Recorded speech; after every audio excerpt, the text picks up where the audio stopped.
खुलुमबाय आं सिबिरानि ब्रह्म गोजोन फुंबिलिनि बयनिसिमबो गाहाम हामलायनायखौ जासिहरनाय थाबाय आसा खालामो नोंथांमोना गासिबो मोजाङैनो दङ नोंथांमोननि थाखाय आं गोदान मोनसे भिडिअ लानानै फैबावबाय अन्नानै भिडिअखौ जोबजासिम नायलांदो मोनसे गेदेर खौरां लकसभा बिसायख'थिनि सिगां BTRआव गोदान राजखान्थि दोलोनि जोनोम गोदान राजखान्थि दोलोनि मुङा पाब्लिक रिलेशन पार्टी सुंद'यै PRP अदेबानि सुबुङारि सोमोन्दो दोलो गसाइगाव प्रेस क्लाबाव मोनसे खौरां मेल हांख्रायनानै गोदान दोलो जोनोम जानायनि सोमोन्दै फोरमायथिदों पाब्लिक रिलेशन पार्टी PRP ओनसोलारि राजखान्थि हान्जानि आफादगिरिया रन्जय कुमार ब्रह्म गोदानै राजखान्थि दोलो जोनोम जानायनि सायाव रन्जय कुमार ब्रह्मआ फोरमायथिदों दि जेरै गासै रायजोआवनो जाख्ल'नाय जागासिनो दं बेनिखायनो गोदान ओनसोलारि दोलोनि गोनांथि जादों बेनि अनगायैबो जायनाखि बिजेपि दोलोआ गासै भारतआवनो सोरखार दागासिनो दं नाथाय बिजेपि बा कंग्रेसआनो जायाथों मानो जायखिजाया माहारियारि दोलोआव थायोब्ला खामानि मावनायाव जेंना जायो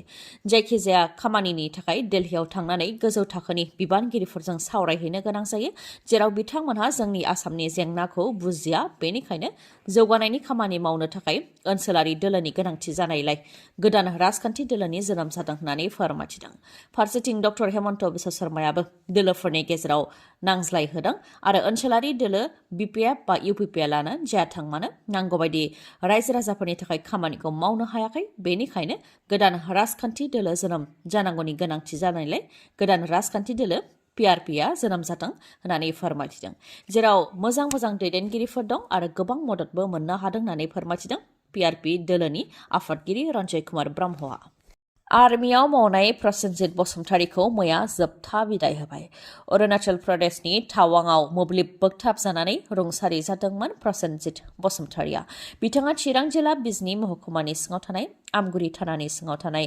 सुबाइजार सामथाइबारिनि थागिबिमोन बिथांनि गोथै देहाखौ मैया न'सिम लाबोबाय आरो बिथांखौ समाजनि नेमखान्थिनि गेजेरजों जोबथा बिदाय होबाय आरो प्रसेनजित बसुमतारीनि बिसि आरो फिसाजोआबो बिखायाव दावदाब लानानै अरायनि थाखाय बिदाय होबाय प्रसेनजित बसुमतारीखौ लोगोसे आर्मिफोराबो आर्मिनि नेमखान्थिनि गेजेरजों जोबथा बिदायखौ होदों डिउटियाव थानाय समावनो हरखाबै मोब्लिब बोगथाब जानानै रुंसारि जानायखौ लानानै प्रसेनजित बसुमतारीनि न'खरनिजों लोगोसे बाय बाहागिफोर आरो ओनसोलनिफोरा गोथौ दुखु मोननायखौ फोरमायथिबावनो गोनांदि प्रसेनजित बसुमतारीया थांनाय अक्ट'बर दानावसो अरुणाचल प्रदेशनि टावांआव पस्टिं जादोंमोन जेराव बिथांखौ मोब्लिब बानायनो थिननायाव मोब्लिब बानायनायावनो मोब्लिबजों बोगथाब जानानै थैनो गोनां जादोंमोन बिथाङा दुखुनांथाव बाथ्रा दि प्रसेनजित बसुमतारीया जानुवारि दानाव न'आव फैनो गोनांमोन आरो गोदानै लुनाय गावनि देरा अदेबानि न'खौ बेखेवफैनो गोनांमोन नाथाय बिथांनि सिमाङैनो थालांबाय अरायनि थाखाय बुहुम एंगारनानै थांनो गोनां जाबाय प्रसेनजित बसुमतारीया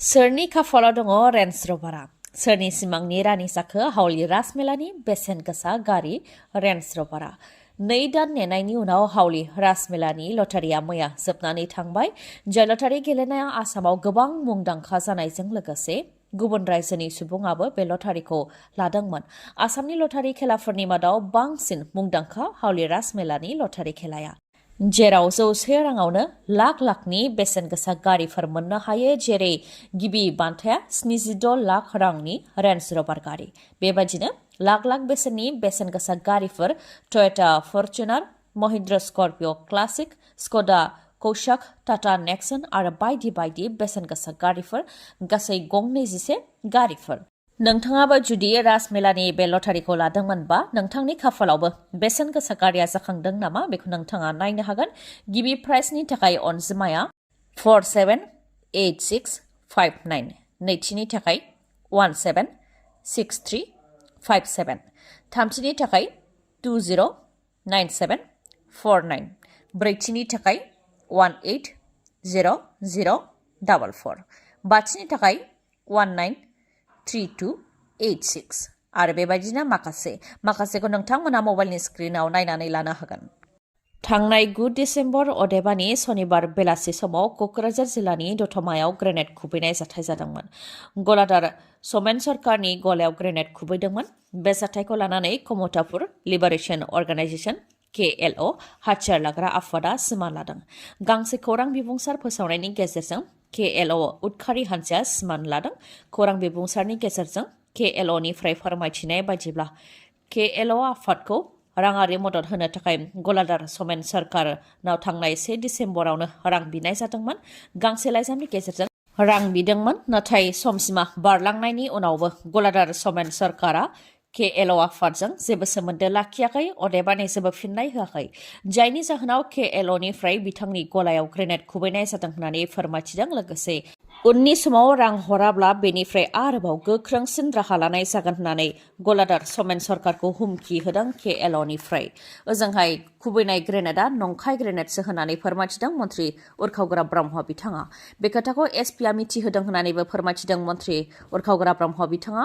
ग्रेनेड बायदि नुनायब्लाबो नंखाय ग्रेनेडसो, बेखौ पुलिस थानायाव लांनानै नायबिजिरहैनायाव मिथिनो मोन्दों होननानैबो फोरमायथिदों। आरो बे बम मोननाय जाथायखौ लानानै दतमानि रायजो राजाफोरनावबो जेबो गिनाय सोमजियाखै होननानै बुंथिदों उरखावग्रा ब्रह्म बिथाङा। जाथायथिलियाव सोरखारनि दैदेनगिरिफोरा थांनायनि अनगायैबो बेरेखा दोलो BPF दोलोनिफ्रायबो खौरां लाहैदों आरो राजखान्थिगिरिफोरनि अनगायैबो गुबुन गुबुन आफादफोराबो खौरां लाहैदों। अल आसाम बेंगलि युवा छात्र फेडारेशननिफ्रायबो खौरांखौ लाहैदों, जेरावनाखि BTRआव गोजोन फैबाय होननानै BTC सोरखारा बुंबाय थायो। गोजोना बहा होननानैबो प्रमद बर'निसिम गोख्रों सोंथि खालामो बिथांमोनहा। मानोना थांनाय बावैसो सान सिगांसो क'क्राझार टाउन गेजेरावनो आजिरा मोननाय इन्जिनियारखौ बुथारनाय जाथाय जादोंमोन। दा आरो दतमायावबो पुलिस थानानि 300 मिटारसो जानथायाव थानाय गंसे गलायाव ग्रेनेड खुबैनाय जाथाय जादों। अब्ला BTCआव गोजोना बहा होननानै प्रमद बर'निसिम सोंथि खालामो आरो दायनिगिरिफोरखौ 24 घन्टानि गेजेरावनो हमनानै गोख्रों साजा होनो थाखायबो प्रमद बर'निसिम दाबि दैखाङो अल आसाम बेंगलि युवा छात्र फेडारेशननिफ्राय। फैगौ 4, 5, 6 आरो 7 सानब्रैनि हाबाफारिजों खुंजानो गोनां खुंगा 13थि 3 बोसोरारि जथुम्मा दुलाराय बाथौ गौथुम आरो खुंगा 10थि 3 बोसोरारि जथुम्मा सनितपुर जिल्ला दुलाराय बाथौ गौथुमखौ खुंफुंनो थाखाय सनितपुर जिल्ला थेलामारा मुंख्लं मनिराम रतन लेरेला कचारी गोसोखां फोथाराव लाइखुन्थियाखौ गायसनबाय, जेराव बाहागो लादों दुलाराय बाथौ गौथुमनि आफादगिरिजों लोगोसे नेहाथारि गणेश दैमारी, मन्त्रि अशोक सिंहाल, बरसलानि MLA गणेश लिम्बु बिथांमोनजों लोगोसे सनितपुर जिल्लानि रायजो राजा आरो गोबां बिबानगिरिफ्रानो बेयाव बाहागो लादों। गेवलां मेलाव नखर बिफाननि मन्त्रि अमित शाहआ नुजाथि फैगोनखौ फोरमायथिदों गणेश दैमारी बिथाङा। लोगोसेनो बे सानखालि 50,000 खाम, सेरजा, जथा, सिफुं लानानै आरज गाबनाय हाबाफारि लानाय जादों, जेराव आसामनि गिबि मन्त्रि डक्टर हेमन्त बिश्व शर्मा बिथाङाबो नुजाथि फैगोन होननानै फोरमायथिदों।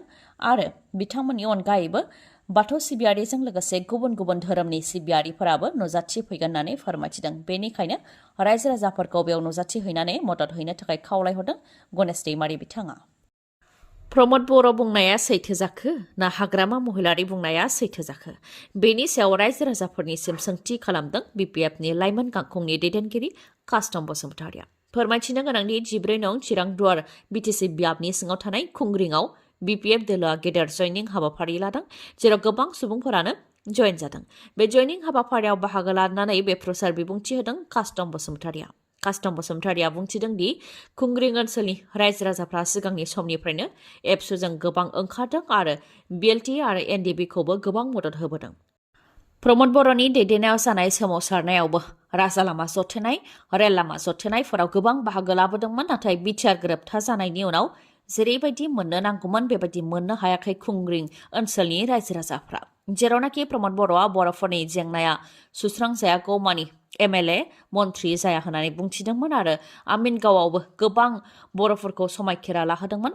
सान अखाफोर आरो बर'नि गिबि मुंख्लं सुजित नार्जारी बिथांजों लोगोसे जिनाहारि जानाय आइजोफोर आरो बड'फा उपेन्द्रनाथ ब्रह्म बिथांनिबो मुं लानानै समायखिरा लाहोदोंमोन गोबां लाइमोनफोरखौ। नाथाय बै समाव हाग्रामा महिलारिया बुंदोंमोन प्रमद बर'आ गाव BTCनि चिफ जानो थाखायसो सोमावसारदों, ओनसोलनि जौगानायनि थाखाय नङा होननानै। दा प्रमद बर' बुंनाया सैथो जाखो ना हाग्रामा महिलारि बुंनाया सैथो जाखो होननानै सोंथि खालामो कास्टम बसुमतारिया आरो बेनि सायाव बिजिरनो थाखाय रायजो राजानिसिमबो बुंथियो।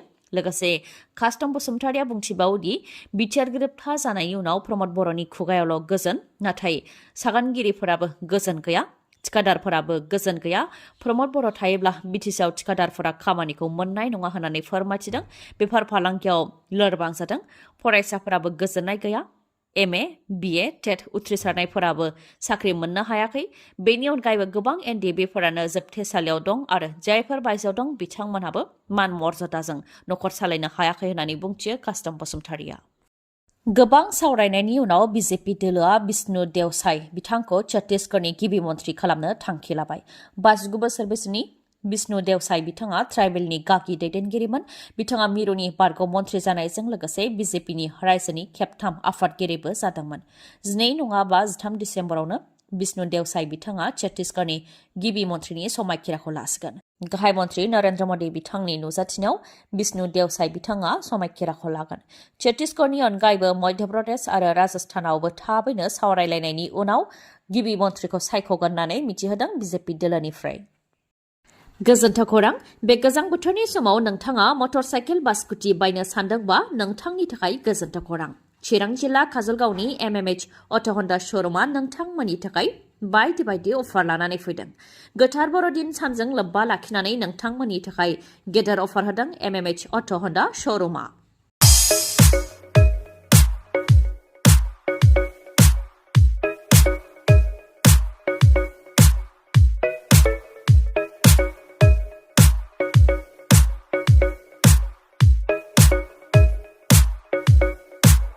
अफारफोरा जाहैबाय बेसेन नाङालासे गंनै हेलमेट मोननो हागोन आरो गांसे कम्बलबो मोननो हागोन। जायखिजाया मटर साइकेल बा स्कुटिखौ बायोबानो बे अफारखौ मोननो हागोन नोंथांमोनहा। मिथिहोबावनाय, नोंथाङा जुदि गोजाम मटर साइकेल बा स्कुटिखौ सोलायनानै गोदान मटर साइकेल बा स्कुटि बायनो सानदोंबा बेनिबो खाबु दं बे श'रुमाव। लोगोसे डाउन पेमेन्टआवनो मटर साइकेल बा स्कुटिखौ नोंथाङा मोननो हागोन। गोख्रैनो नोंथाङा बेफोर खाबुखौ लादो, नङाबा बेफोर खाबुआ बारा गोबाव समसिम थानाय नङा। 25 डिसेम्बरसिमल' थागोन बे खाबुआ। आबुङै मिथिबावनो थाखाय 9101037416 नङाबा 8720957824 बे नाम्बाराव कल हरनानै खौरां लाहरनो हागोन। गोजोन्थों। दिनैनि भिडिअआ एसेनोसै। गाबोन फिन लोगो मोनफिनबावगोन। नोंथाङा जुदि आंनि भिडिअखौ मोजां मोनदोंबा लाइक, कमेन्ट आरो शेयार खालामनो दाबाव। गोजोन्थों।